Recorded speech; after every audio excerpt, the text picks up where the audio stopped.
Hello, good afternoon. Welcome you all to the IMS movie theater. And today we have this special session.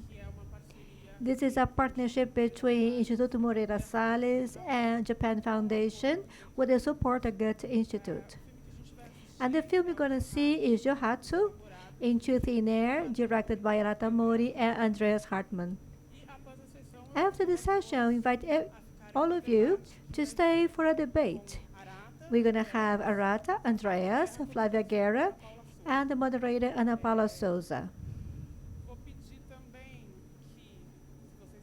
So if you can, I just would like you to answer a feedback form that we have. You have the QR code on the screen, so if possible, please, we'll be very happy if you could answer the questions there.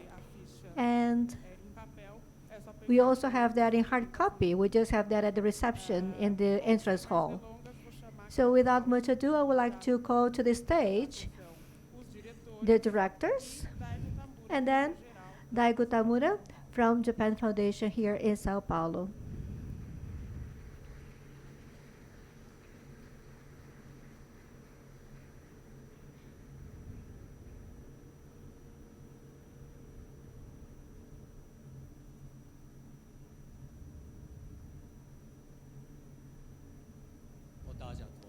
Good afternoon, everyone. I'm Daigo Tamura, General Director of Japan Foundation in Sao Paulo. I would like to thank everyone. This is a special session of Johatsu film. This is a documentary of a social subject directed by Arata Mori and Andreas Hartmann. Earlier this month, there was an edition of the Real Film Festival that also premiered this documentary. On that occasion, Japan Foundation, as an institution that promotes the cultural exchange between Japan and other countries, proposes this event, which is about Japanese movies. We invited directors and also experts in the subject. People who saw this film at the festival know that this kind of social problem is not uncommon in Japan. It also happens in other countries. And this film has to do with people that had redefined their lives, and that also it speaks of what they do after this. This is interesting to see. By watching the film, each one of you is going to have different opinions on this. This roundtable will be a good opportunity for you to get to know your opinion about the film.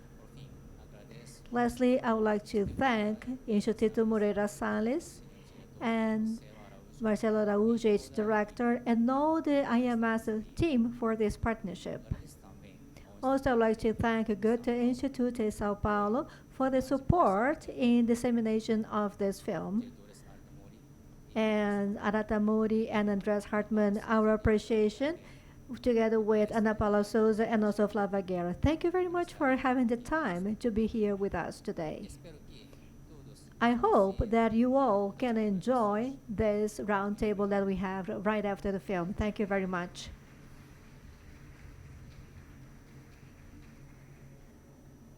Yeah, we're very happy that our film will be presented in São Paulo, and then we'd like to show the appreciation to Japan Foundation to organize the whole events, and Goethe-Institut for supporting, and IMS for having this event here.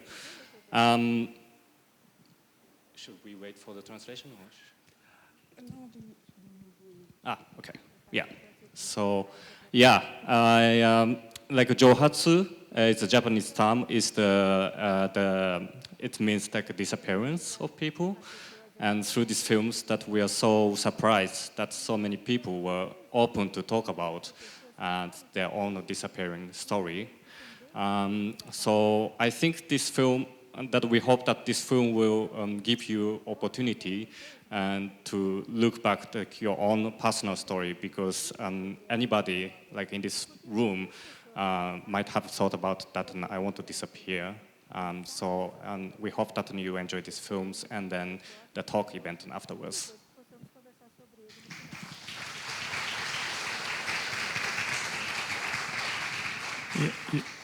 Yeah, thank you also from my side. We are very grateful to be here. So the film you will see today is a kind of a special film because we will not be able to show this version in Japan to the Japanese audience because most of the protagonists only agreed to participate in the film under the condition that we will only show it to an international audience because they decided to show their face in the film. So yeah, we are very grateful that the film is so good received all over the world and that we are also now here in Brazil to present the film. Thank you very much and have a good screening. Hello everyone, good afternoon. Thank you very much. Thank you for staying for this conversation with the directors. So we're gonna have an introduction. So I will ask a couple of questions, Flavia the same, and then in the last half hour, we're going to open the floor for you to ask your questions. So just for you to get prepared. So we have to close at 6 p.m., on the dot, because there is another session right after this one. So I think that it's difficult to start this conversation speaking about this film. We do have to understand on your end, directors, how did you deal with all these challenges, ethical challenges of this film? So the first thing that amazes us or surprises us is how these disappeared people accept to appear in a film like this. Because even though you had told us beforehand that you had an agreement with these people and you had to commit with them that the film was not going to be trying to see what was happening, but with internet, of course you cannot really ensure that the film that was not going to be screened in Japan. But so I would like you to tell us a little bit how. I think that the way you found, or the way how you could find these people that are disappeared, how did you find them? So yes, of course it was very difficult, and then of course that was the first challenge that we faced when we were making this film, and then. I would say, we use the different channels of finding these people. And so some people, of course, we found from the night movers that we contacted these night movers and this company that which helped the people to disappear. So they introduced us some of their clients, the ex-clients.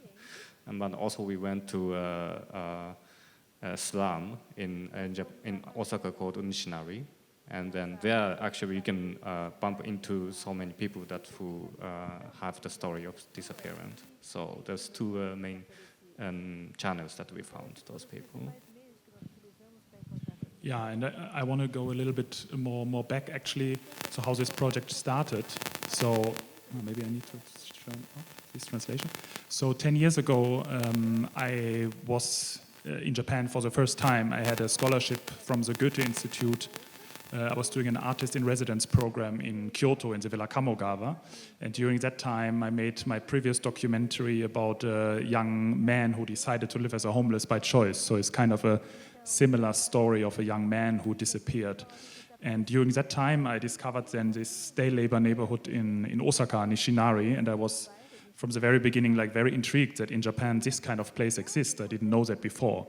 And surprisingly, the people who were living in this neighborhood, they were very open to me. And I think that was because I was a foreigner, and they kind of also feel like foreigners in their own country, like outsiders. So they kind of were open to talk to me. And then so this was the kind of the beginning point. And when I then heard about the night moving companies which exist in Japan, I kind of combined these two aspects and wanted to make a film about this, and then started to collaborate with Arata, and this was the beginning point. And I think it really helped that we are kind of, because Arata also, you also live in Europe since quite a long time, so the people were kind of open to us because we are kind of a little bit out from the outside perspective of Japan.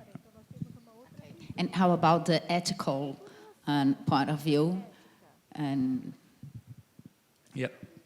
So of course the protagonists of course are aware that there is a slight risk of people watching the films through film piracy or through VPN, but they kind of took this risk. They're aware of the risk because for most of them it was kind of the first time to talk out their story and to talk about their experience of disappearance, and so this was kind of an important step for them as kind of a relieving moment to be able to talk to someone. Yeah. So they decided to participate under this risk. Yeah.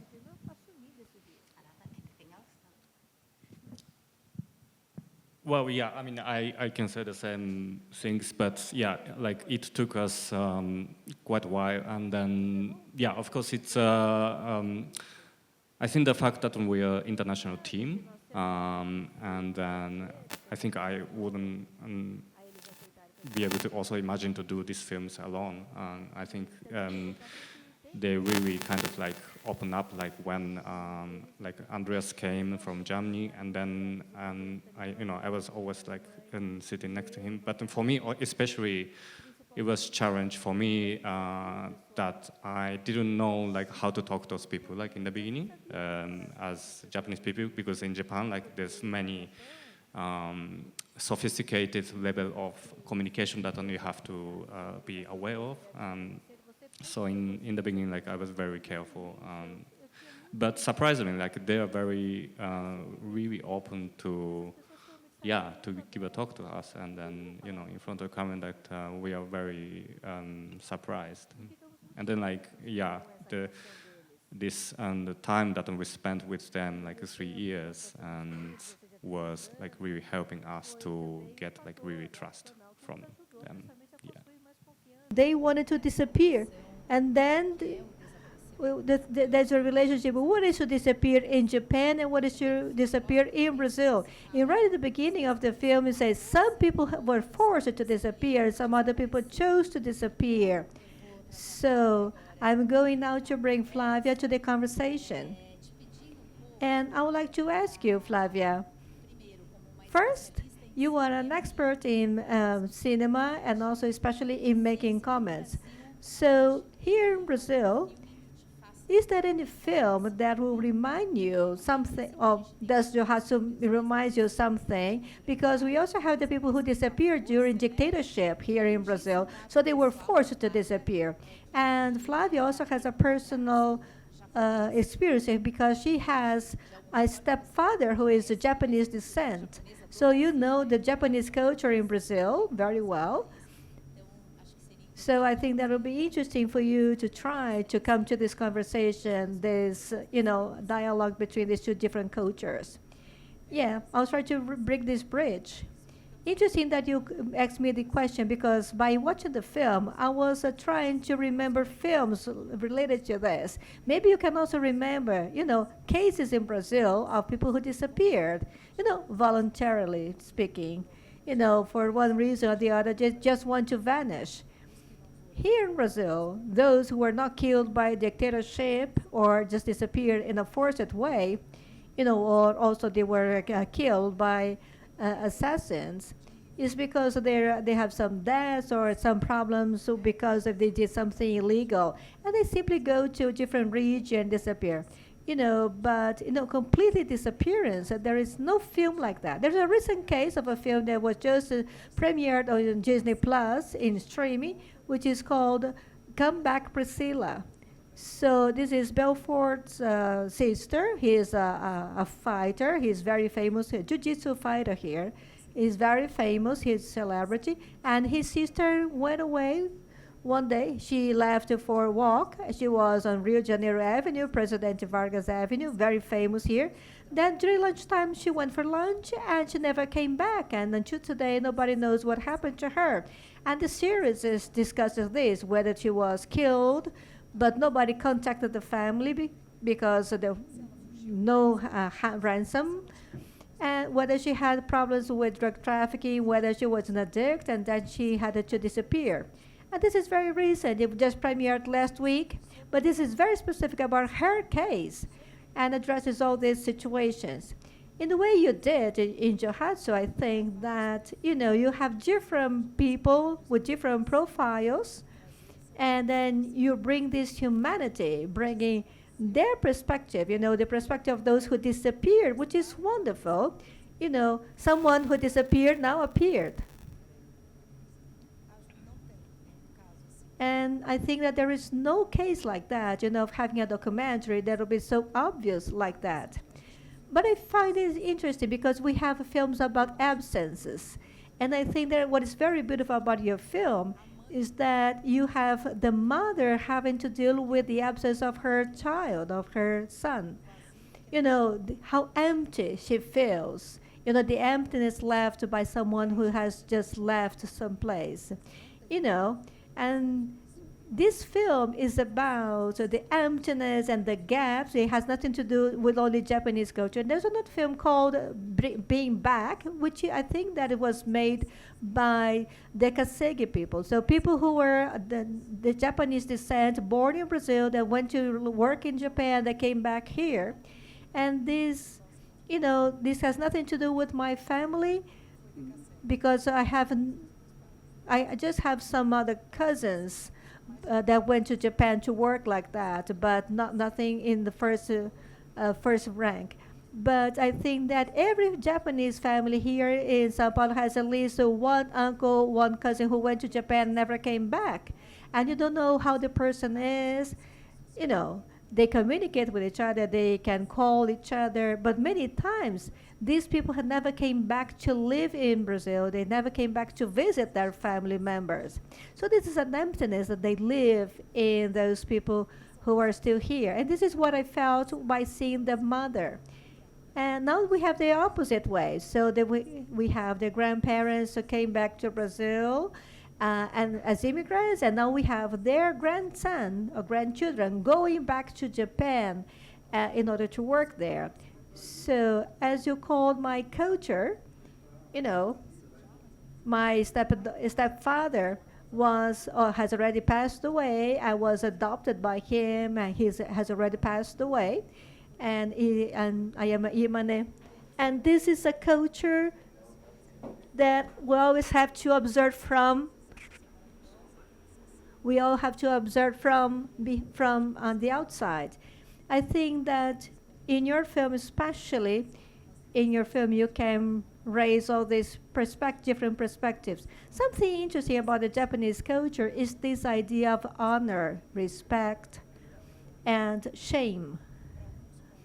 For some, I think that this is good in the sense that you respect the other people. You also you are considerate towards other people. But you also fear to be judged. So many times people are so afraid of being judged that they simply prefer to disappear. But rather, they would like to be welcomed. And I think that is very nice when the father calls her son and his child talks to him in a very warming way. I think that is very touching. So I think that, by watching this film from outside, I'm just going to mention my Japanese grandfather. He used to say that when he came to Brazil, he was educated in Japanese. He grew in the countryside, and for his parents, Japan, or Japon, I said in Portuguese, was yes or no. And here in Brazil, he learned the word maybe. And sometimes we here in Brazil just focus too much on the maybe. Maybe we should be more incisive or decisive. But I find this interesting because in English we say pick and choose. You pick and choose things or choose something that is good in each culture. And this is what we have seen Japanese doing here in Brazil. They have learned how to be more flexible by living here. And this is something that I learned from Japanese. Many people ask me, do you know Japan? Well, I grew up in the middle of Japanese people here in Brazil, but I've never been there. Well, Flavia has just raised something interesting about this emotion that we can feel in the film. But now that I watch here, I see that on the big screen because I saw that on my computer. And of course, the big screen has a different ability because by seeing the film here, I thought this seems to be fiction. It seems to be actors who are just performing a role. A person who calls his children. This seems to be fiction.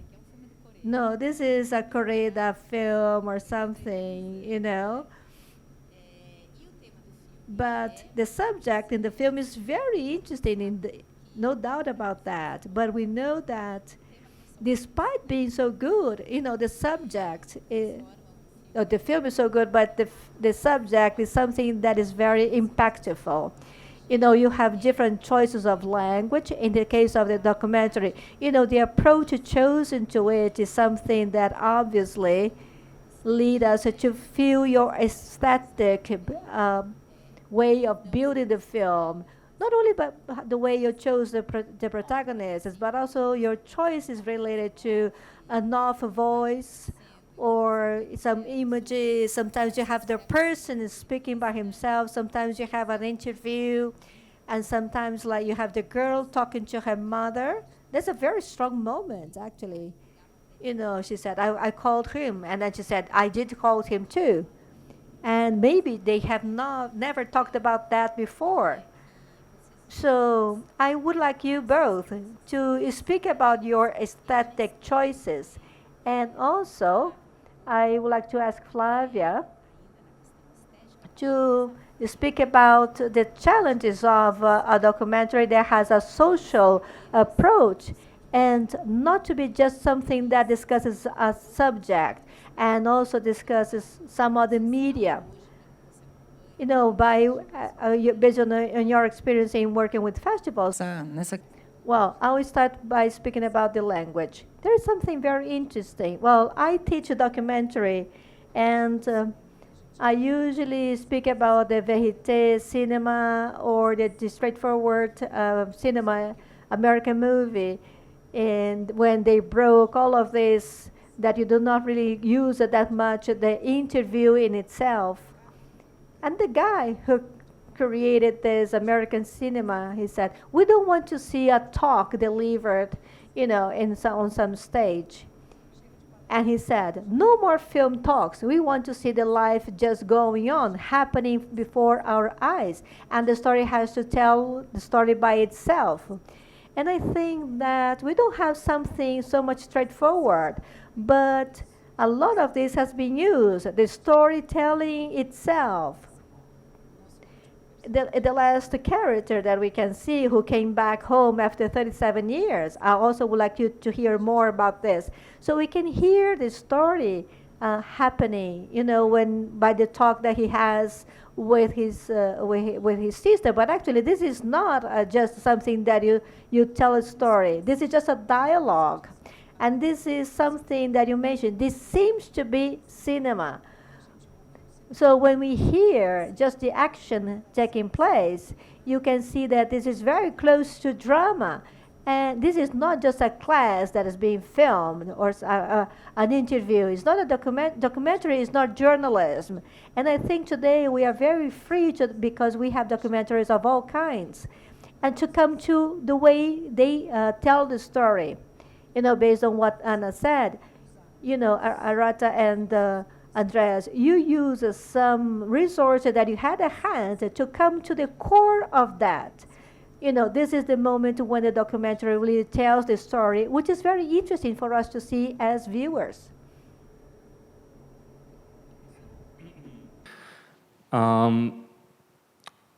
So I think the question of, what is documentary, what is a fiction has been discussed now, and then also it's almost that it's become like normalized. This discussion is normalized now that the documentary film is more and more fiction, and the fiction can also be documentary. So like we're blurring these boundaries, which for me is an interesting point.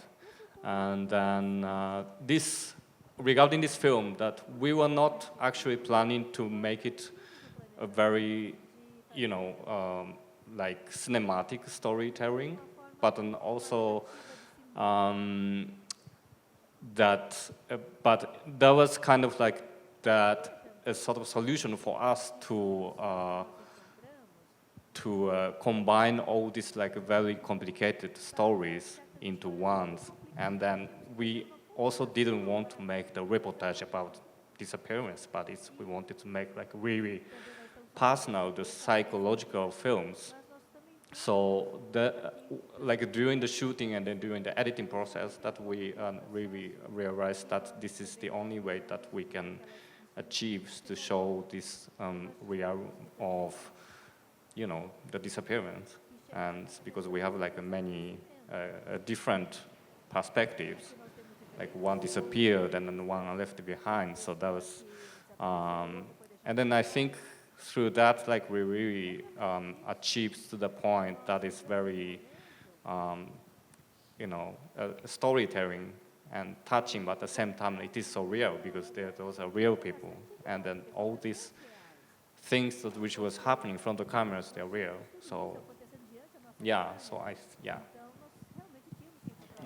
Yeah, so that's what I usually also do in my documentaries is to try to make a kind of an immersive experience for the audience. That's the audience, when the audience watch the documentary, that they kind of forget actually that it's a film and that they just really immerse in the experience and then also reflect on their own stories, that they can identify with the characters. So that the film is not only like a particular film about a specific Japanese phenomenon, but it also becomes kind of universal, and actually the things which happens on the screen and the things which the protagonists are facing, like it's kind of universal challenges and universal struggles. So that's why we're using this kind of style to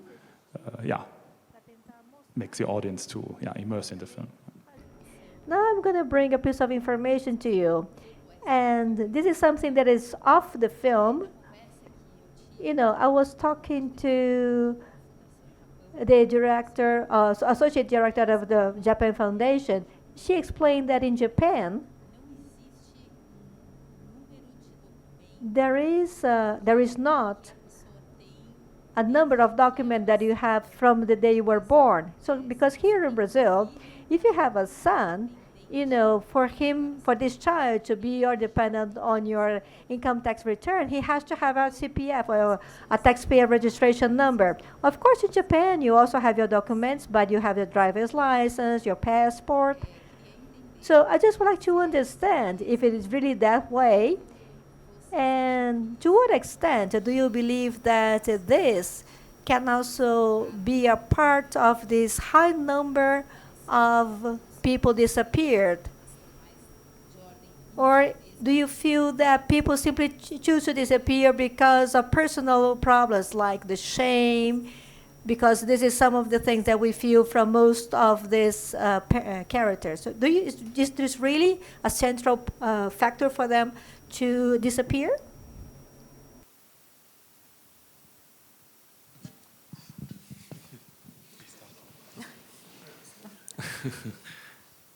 So yes, like firstly the technical part that I'm not fully aware of, like if someone is born and then if they get this registration number. I don't know, but we know that like so like we don't have like ID system. Like we have like a new system called like a my number, but it's not obligation yet for us to. So I don't have a my numbers. And so that's so like I'm not sure about in Brazil, but for example in Germany, like everyone is connected with this number, so it's very difficult to disappear. But in Japan, probably a bit easier. And yes, I think it's really it is like why people disappear in Japan is like rooted probably the mentality of Japanese people, that we cannot express like our emotions. I have learned about that, and like since I lived in Europe like for 15 years, and then I learned like really how to express myself and my emotions. But before that, I was like really kind of suffocated and living in my own world, and that's Japanese people. Like Japanese people don't say what they think, and then one day it just explodes, and then you just you don't say anybody, you just like take your luggage and then you go away. So that's like really what the world that I know from Japan. I don't know now because I don't live there, but I think it's very much related with this culture, I suppose. Yeah, and we were surprised, like when we started to work on this documentary, and then also we talked in Japan, like to our friends in Japan, and also Arata, you talked to your friends in Japan, and then after we started the project, then many people told us, actually also my uncle disappeared 10 years ago, or my father disappeared 10 years ago. And these were stories they maybe didn't tell us before, because it's something you usually don't talk about in a casual meeting. But this kind of film opened up that they also shared stories like this. So yeah, we discovered many stories also in our private circles where people have disappeared. Yeah. Well, before opening the floor to the audience, I just have a curiosity. This is about how you funded in order to make this film. Also because, for example, there is no pre-license to any channel or platform in Japan to screen the film. So I'd like to understand how it was funded and how important it is to be shown worldwide. And also, to Flavia, I'd like to hear from you, in your view, how has it been the system on how documentaries are made, especially those who have with a social approach, and also in order for them to be screened in different places, because of course we cannot just show this in all these mainstream movie theaters. First about the production funding. So we pitched this project in several different film festivals in Germany, at the DOK Munich and the DOK in Leipzig. And there we found our mostly the collaborators of the film, which is the German distributor BR and ARTE. And and then we have several German national film fundings which we could access because the topic is kind of so attractive and also universal. So it also speaks to a German audience, and maybe German and Japanese culture also have some similarities. So Japanese stories and content is very also popular among German broadcasters. Yeah. So we were successful to fund the film with it. Very interesting that you raised this topic, because I think that what Andreas said is very interesting. The documentary can also be more effective because it is not a reportage and is an immersive experience.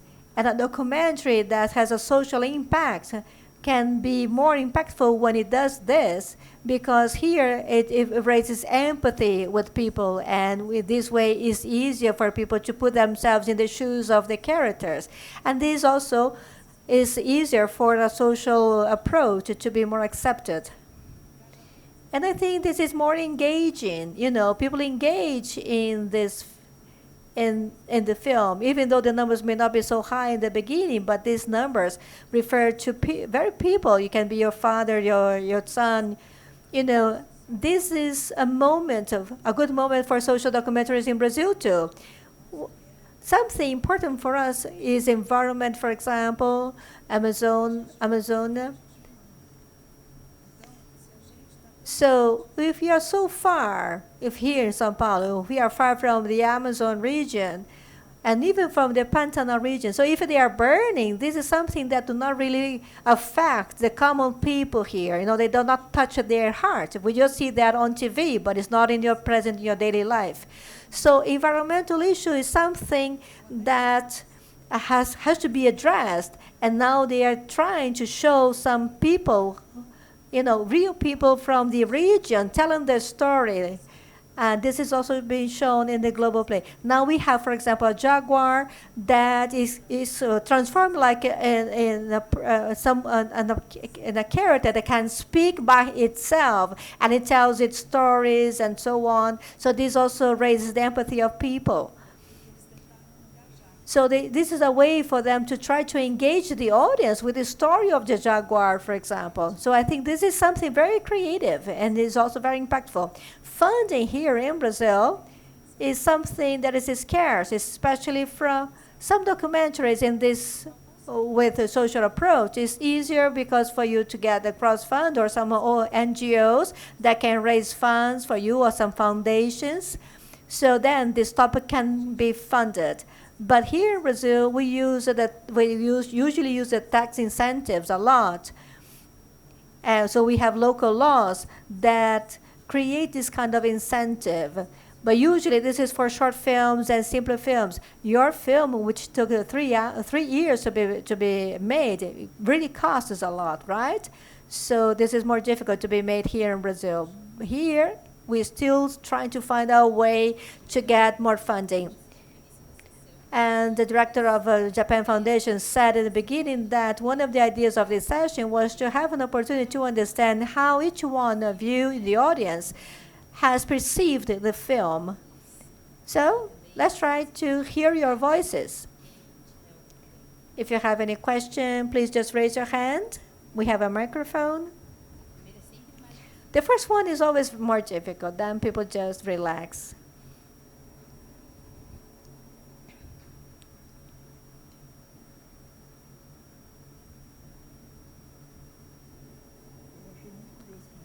I think that is curious to see that there are specialized companies in making people disappear. And in the film, there is also detectives looking for someone disappeared. So if I were a detective, the first thing I would do was to go to these night moving companies to ask, have you already disappeared with this person? So does this person want to be found? Is there any danger for this person if this person is found? So, you know, do detectives usually follow this way? Well, yeah. I've never heard from detectives that they, you know, approach the night movers. I guess they are like working in different fields. You know, they're like kind of the opposite one. A night mover is the one who helped the disappearance, and then detective is the one who try to find them. So they're kind of like maybe opponent, maybe in some aspect. But we have learned, because we were in touch with quite many night movers. We chose the one here in this film, but we already filmed with the several ones. And then we found one night moving company, which is actually detective company. So they're detectives, they're also like offering this night moving service, so which was, yeah, quite interesting for us. But in general, night moving companies also have more like a dark or negative image in Japan. So it seems, yeah, the detectives don't want to interfere with that. Or also, yeah, maybe it's also something like respect. They don't want to, yeah, invade these areas of those. There's kind of barriers in between those both businesses. Yeah. Anyone else? Well, while the microphone reaches him, so I have another question, which will be very quick to answer. Was there any character that took part in the film that regretted it later and asked not to be shown on the film?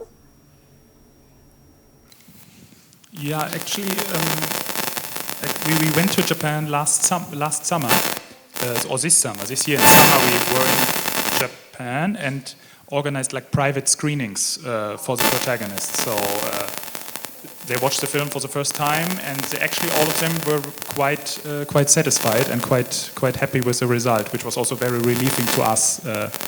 because it's very important for a documentary filmmaker.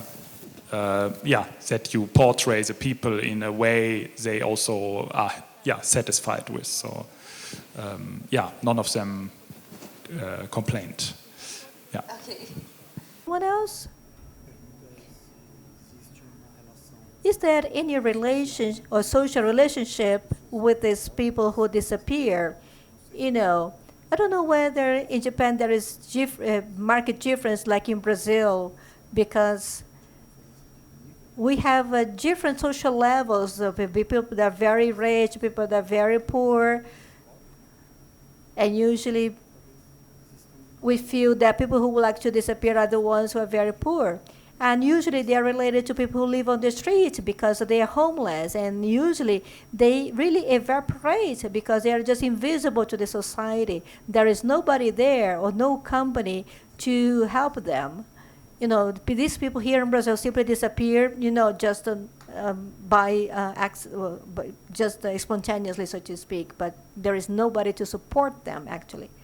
So is this something that happens in Japan too? Yeah, well, I think so. I think also like in Japan, it's it is related to this social hierarchy that and like many factors, and also educations, and then like what I can still like remember like from this couple that who were living and then hiding themselves in this hotel were that they probably couldn't get like enough educations, and then they also didn't get a support from their parents because they had a conflict with them.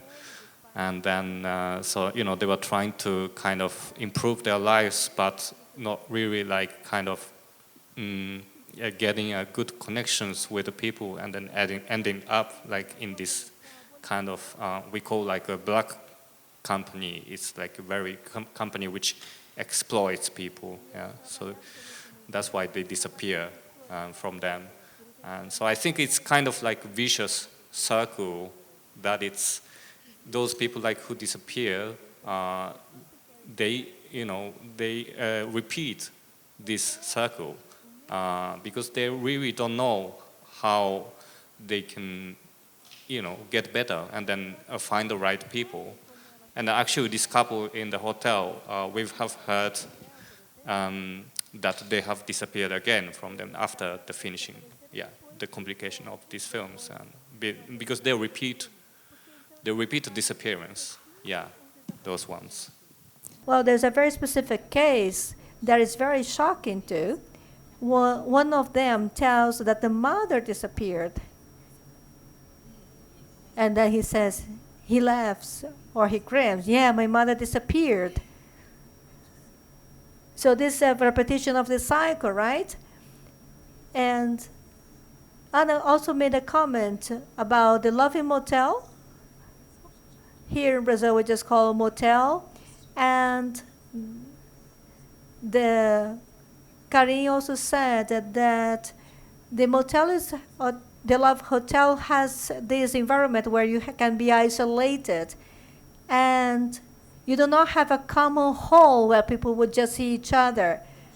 In a Japanese hotel, the employee doesn't have a contact with anyone either. So this is a place for people to hide. So somehow people are hiding somehow. It's also interesting to see the Love Hotel in your film because it's very similar to what I saw in this other film. Also, I would like you to speak a little bit about this because we see, people who evaporate, who disappear, as something being negative and sad. But there is another side to it because these people just invent a new life. They change lives, It's not a rebirth, but it's just changing their lives completely. I don't know, that maybe I am a person who is too optimistic because these people do not kill themselves because the rate of suicide in Japan is very high. Unfortunately, suicide has also increased around the world too. And there is also Kikomori. who are mostly young people who never leave their home, not even leave their bedroom, because these are the people who disappear and because they stay in their own shells.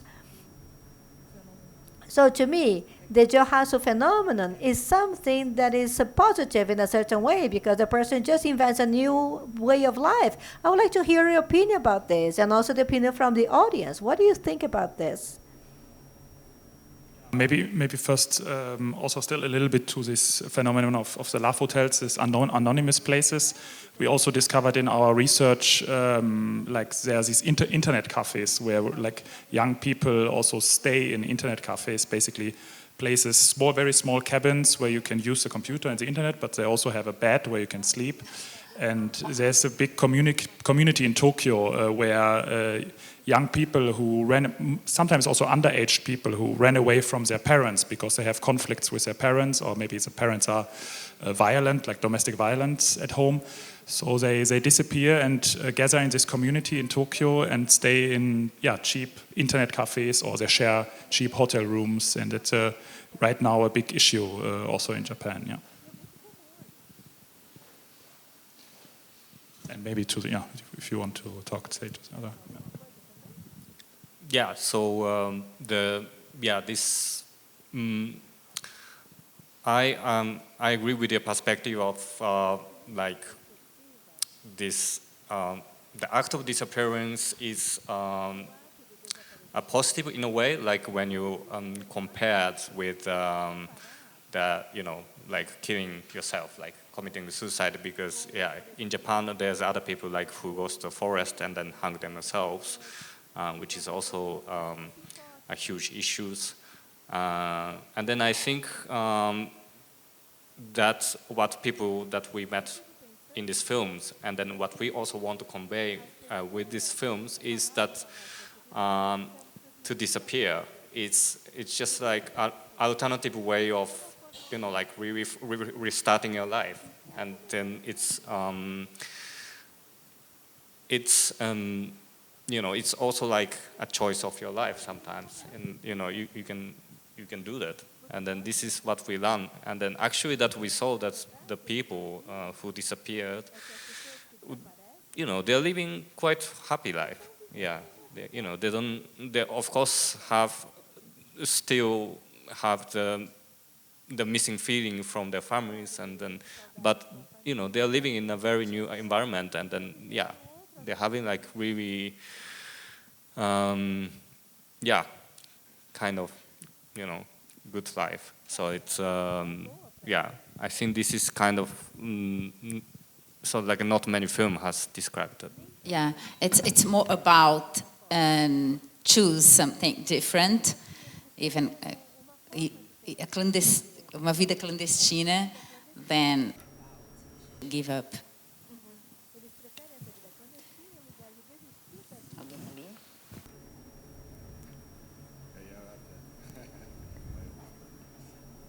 I love the film. First of all, congratulations. It was a beautiful film, and it's nice really that it speaks about the global stuff, I think, global feelings, relationship between father that is far from his kids and the mother that is looking for the kid. It was beautiful. And also I was thinking that the last film about Japan, The Perfect Days, that was like big success, a beautiful film, also tells about a person who did the same, who disappeared, who was living this happy life, but far from his family, and it was interesting to think about it. I also want to tell you that it was so beautiful that you could make people to speak with you. That saying this woman is telling, I'm with an open heart right now. It was beautiful because probably she doesn't do it really often, I found it amazing, really amazing. And do you think the film also provoked, in a nice way, several of personages to call to his son, for example, this guy to go home, I know that you tried to be as much observational film as possible, but on the other hand, the camera also always does it, it not provokes, it's not nice word maybe, but it pushes it gives this way back somehow. I don't know, I had this feeling. What do you think? So maybe the film was also something that made those people to call to his kid or to go back to home to. And that's it. Thanks. It was beautiful. Yeah, that's it's really interesting a point that and then of course that we have, you know, there's some part that we probably try to curate, but the curation in a way that's not far from the reality, but like the things was already happening or is going to happen, and then but you know we sometimes have to make an appointment because we were there like only for 3 months, and then so we sometimes ask the people, okay, can we do it like tomorrow or but it's what I'm always interested in is that as in the documentary generally, like when you point out the camera, that people change behaviors, they really become the actors. So that's really something that you cannot avoid, but that is also like very interesting. Yeah, like so it's yeah, so that these questions, like we still haven't figured out like what is how we should do it, but it's kind of yeah, this film really shows or raises this question also, like what is a reality. Yeah. Yeah, so maybe we can give an example. So the man who disappeared 37 years ago, so we filmed with him already in 2018. That was the first beginning to film with him. And then when COVID happened, we had 2 years where I couldn't enter Japan, and we had a break of shooting. And then in 2022, we came back to Japan and we met all the protagonists again. And then we asked them, okay, what has changed in your life? What is new? And Kanda, the man who disappeared 37 years ago, he told us that he actually, during COVID in 2021, I guess, he went back to his family. And he told us about this experience. And we were like oh wow, this is like very interesting development of his character. And of course, we wanted to also tell about this development in the film. So we asked him if he want to go a second time, if we would be able to follow him with the camera. And he agreed. And so we organized this trip together, that we followed him on his second journey. And then in the editing, we tried to keep it as open as possible if it's a first meeting or the second meeting. So yeah, but it is actually the second meeting between the sister and Kanda. Yeah. And this is, of course, then where reality, and because reality documentary is never really showing the truth. It cannot show the truth because it's so subjective how you edit, like where you put the in point or the out point. This decision changes the complete shot and the complete meaning of the shot. So what we're trying in the film to stay as close as possible to our own values and ethics. To create this immersive experience, which also stays true to the characters in a way, yeah, or as close as possible to them. Yeah. Good afternoon. Congratulations to the directors for this wonderful documentary.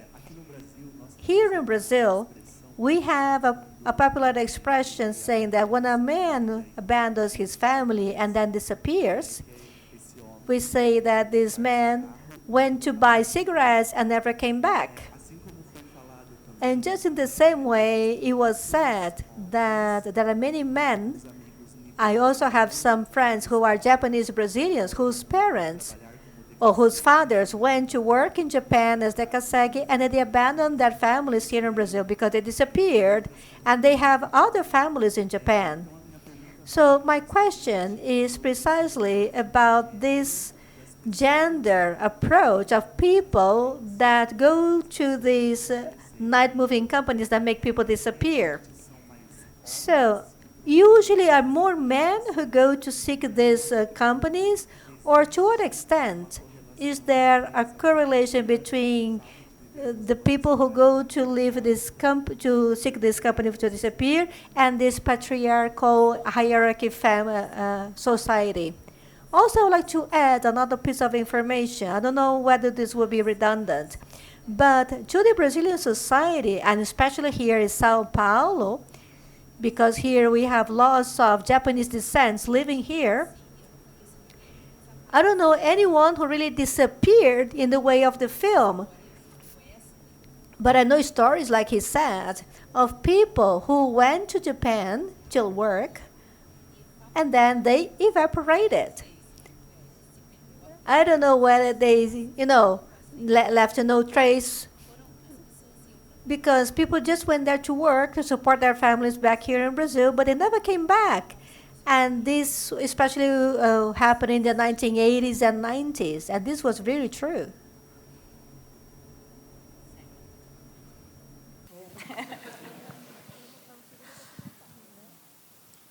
So yes, maybe first to the question about the gender issue. So what Saita, the night mover, told us, that at the moment is quite equal, the amount of women and men who ask for her services. In the past it was usually more male, but now it's kind of equal. And but of course the reasons are a bit different. The men mostly disappear from financial issues because they have debts or financial problems, and most of her female clients disappear from domestic violence at home. So this is also like a very high number of her clients disappear for that reason. Yeah. So but in general I think it's maybe also when we're not only speaking about people who disappear with these companies, but also because people who just run away by themselves, because of course this is also a high number. For the men, for male people, it's I think often a financial thing, because they are responsible for the family also, and they sometimes escape from these responsibilities.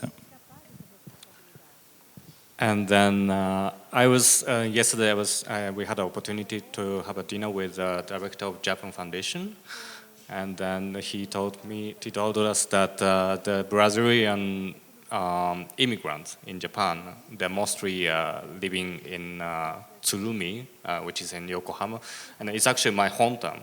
But I didn't know that there was these Brazilian immigrants are there, because we don't have like direct connections. But that really kind of made me think that the Brazilian people who disappeared from here, maybe maybe you can find them, and then you can go and find them. So I think I will be now curious to walk around with my neighbors when I go to Japan, and then I think it's very, very fascinating story. Yeah. Well, when immigration started to come here, not only Japanese, but the Lebanese people, Italians.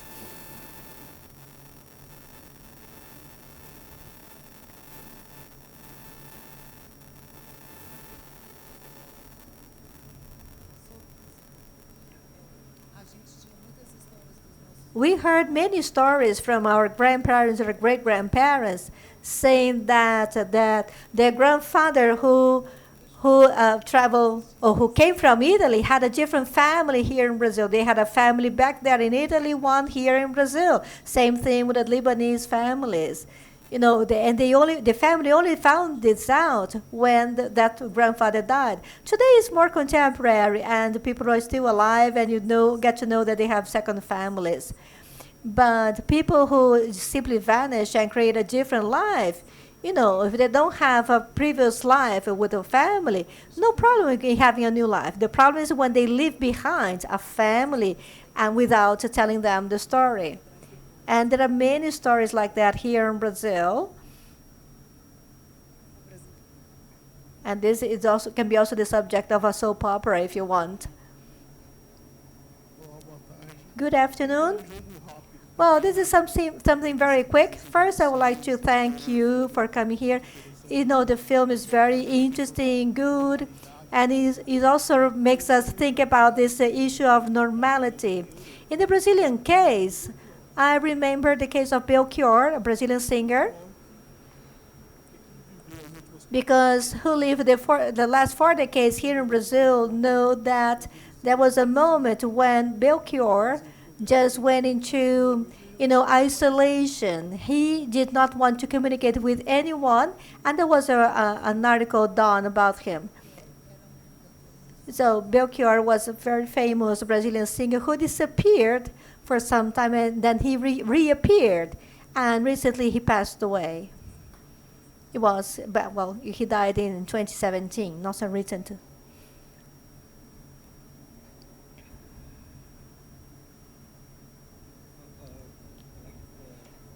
For the screening. And the way I read the movie, a lot of people, the characters seem to be venting to the camera their problems. Uh, you, you think that they were struggling with mental health? Maybe. Because domestic violence, the other one was doing with the black company. And instead of, and they mentioned suicide a lot of times, we couldn't do that.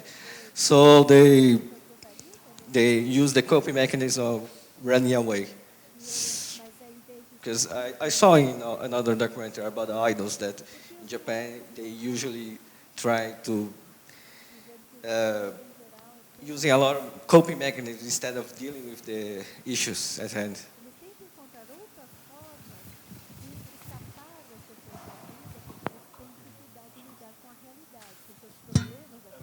We're not 100% sure if we understood the question correctly.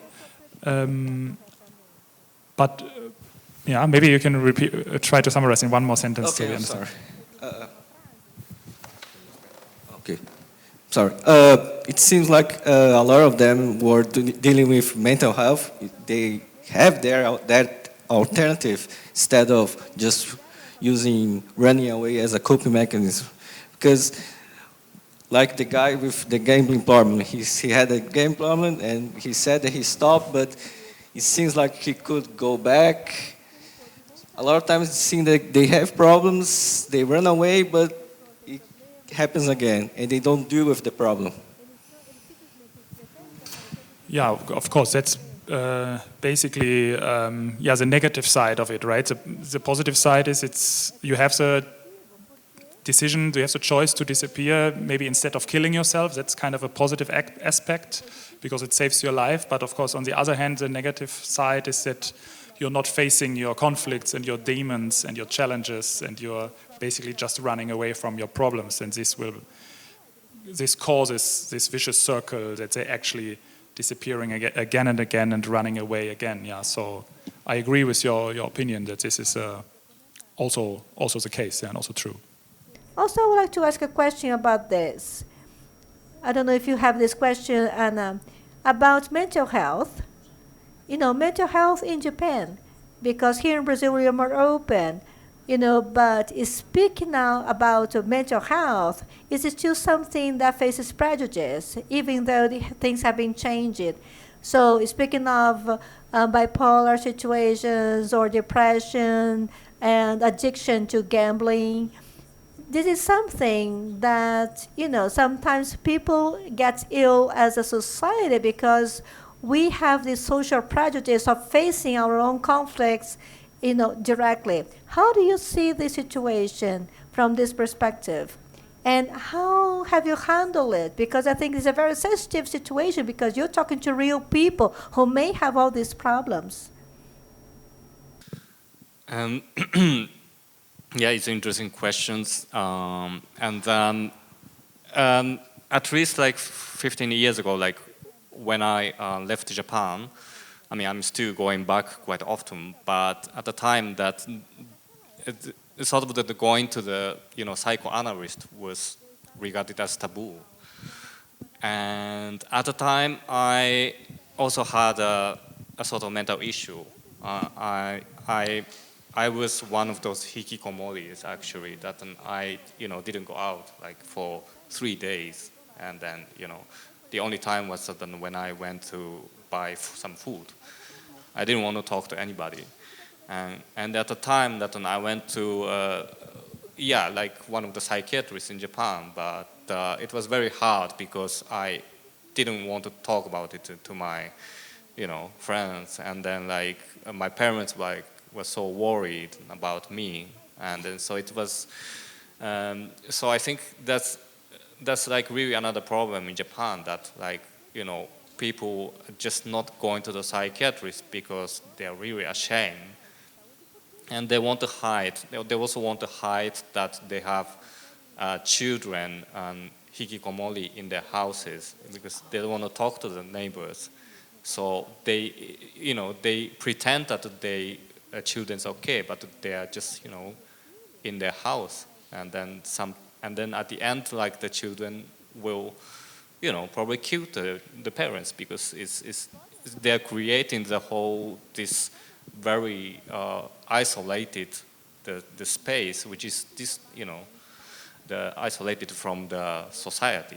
So this is really, and that is actually the project that I'm working on right now is it's about my own disappearing story in a way that I disappeared from Japan, and now I kind of want to go back to my own country and then really to see what is the situation right now, because I have experienced this isolations and and then those like a mental problem. And so what is right now in Japanese society, so it will be like my next adventures to find my own identity. Yes. And as Flavia said, do you feel that here in Brazil, this subject is more spoken out? What do you feel about this moment after COVID?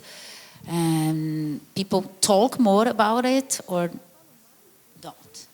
You mean in Japan? I mean, I think it's. I mean, I have heard from the people living in Japan that the situations got worse since the COVID.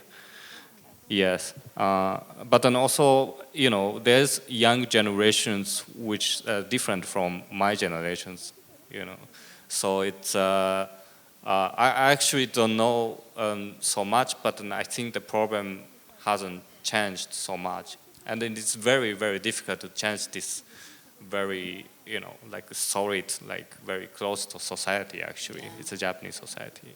So thank you for this opportunity to watch this movie. Actually, this was beautiful made. That gives me the anxiety and the nervousness as I am Japanese living in Brazil for now. I kind of forget about Japanese situation, like feel those, kind of worried about how you being seen from the other people or being judged. As I'm here, I don't feel that much those different people's aspect or like being judged. And then, so this movie is very accurate, living in Japan and feeling a little bit like scared being judged. And then this is my question, actually not directors, but I want to ask how Brazilian people feel about watching this movie. As I know that this movie will have screening in Rio as well, right? And then São Paulo is kind of similar to Japan, like Tokyo. That's why Brazilian people, Paulistas, can notice this kind of feelings compared to people in Rio, but people from Rio maybe feel different. So my question is how you here in São Paulo feel this anxiety, and now that you are, living in fear because you suffer the pressure because you have to be perfect. This is what Japanese people feel in daily life. So I would like to know from Brazilian people here, how did you feel about it, and how can you try to overcome your anxiety? Thank you very much.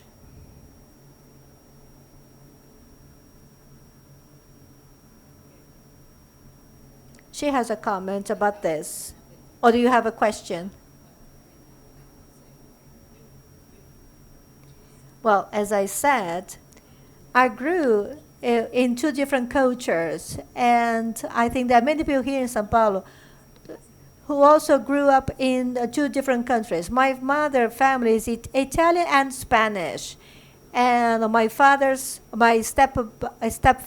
was Japanese. On both sides they were Japanese, and they also spoke Japanese at home, and they were educated in Japanese, and they grew up in a little Japan here in the countryside of Brazil. But I also felt a lot of that, because of course here in Brazil we also fear to be judged. But I think that things have changed a lot, because the Japanese here in Brazil have mingled as well. That is what I feel. I think that all the people here, Japanese descent, can speak better about that. But I think that you Japanese Brazilians got what is good about Brazil culture, but also kept your Japanese culture. So, but now you are more flexible. I think that, how can I say? I think that you have more empathy to each other, and you are more indulgent with yourselves. And now, from my personal perspective, I think that the first judgment is from ourselves.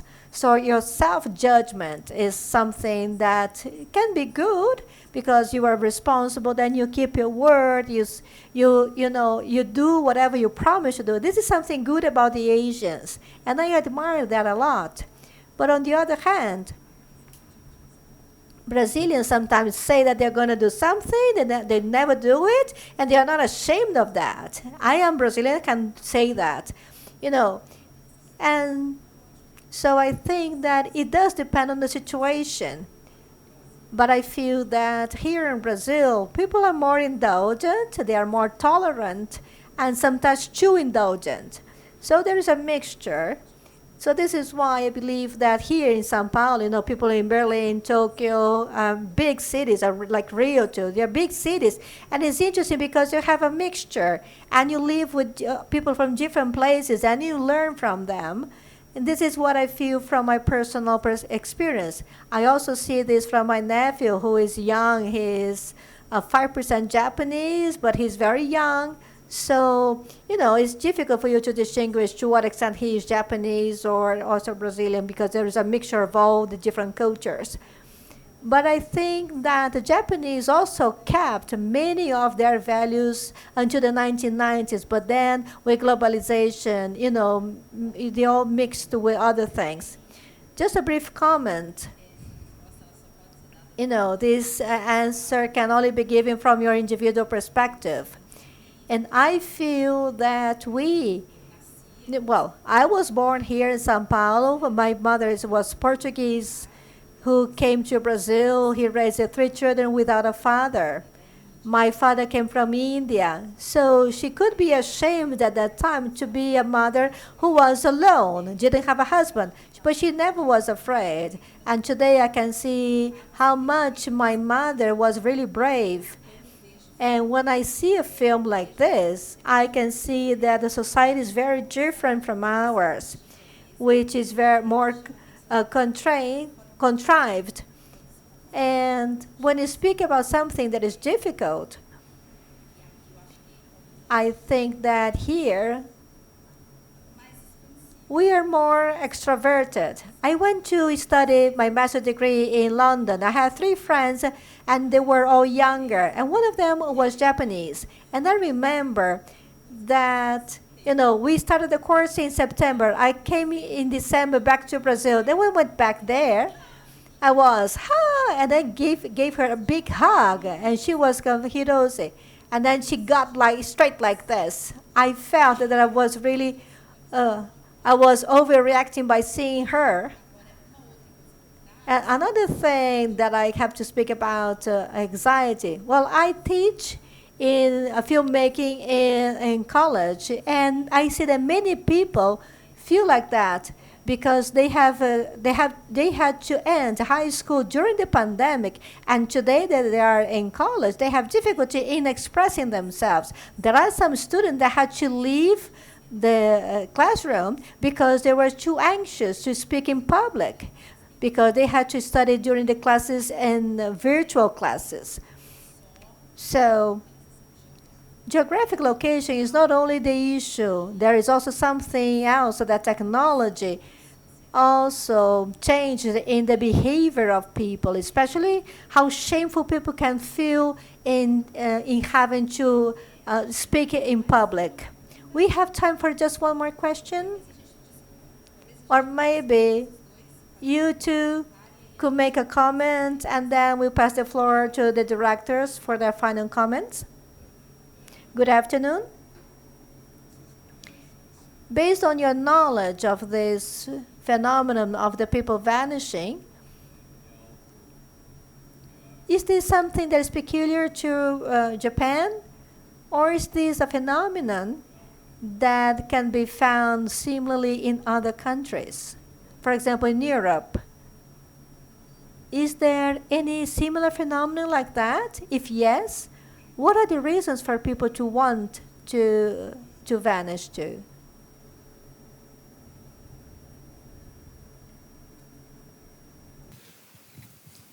Yeah, I think first, yeah, Yeah. okay. And you can answer both. Good afternoon. Well, my question is the following. During the period when you were making the film or producing the documentary, did you witness or did you notice the public authorities or governmental authorities in Japan working on any public policy in terms to address domestic violence or mental health? Some of the situations that you showed could somehow be these situations that you showed in the film, were they somehow addressed by the public policies that were implemented by governmental authorities in some way? Yes. So maybe I'll answer first to the first question. I think the phenomenon of disappearance is kind of a universal issue which happens in every country. Actually, in Germany, we also have a quite high number of reporting missing cases. The number is even a little bit higher than in Japan. It's like 100,000 people in Germany every year are reported missing. But what we figured out that is in Japan there's also like a high dark figure. It's like many people which are actually not reported, because not everyone in Japan can make a missing person file report. Only close family members or guardians or social workers are allowed to make a missing person report. So that's why there's actually a large number of unreported cases. Yeah. Well, yeah. So in Japan, of course, there's a certain number of this public sort of like authority which supports those or gives consultant to those people like with problems. But I also see that like the people that we met through these films, they're like very reluctant to get support from those like like a public support, because they're the one like who are really kind of isolate themselves from the society. So like they really probably like also don't trust them, or they really choose another world. Like I think it's and then there are also like homeless people in Japan, but they are actually like eligible to have a shelter and then get a social fare. But like the most of people like I know that there's also like many people who don't get the social welfare because they really feel ashamed, and then especially because the authority will inform their the family members that they are getting the support and they don't want that to happen. And then so it's out of a shame that they also don't want to get this social fare. So it's like there are like some supports, but like it's also like some people like who avoid them. Thank you very much. So we have to wrap up. So I'd like to congratulate Andreas and Arata for your film. Also would like to thank you for being here together with Flavia. And thank you very much for everything that we had during this conversation. It was very good, but also From the deep bottom of my heart, I would also like to congratulate Japan Foundation and IMS for the initiative of bringing this documentary here to Sao Paulo, and also giving us the opportunity to have this conversation and also to disseminate this conversation. It was very good to come here and see, all of you here.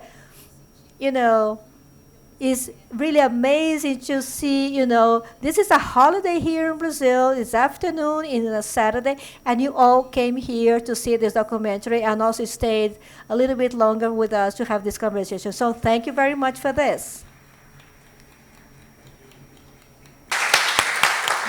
Thank you very much. We are very grateful to be here. If you have any contacts or friends in Rio, the film will be shown there tomorrow again, and also on the 15th of October in the Japan Foundation event. So there will be more opportunities. Thank you very much.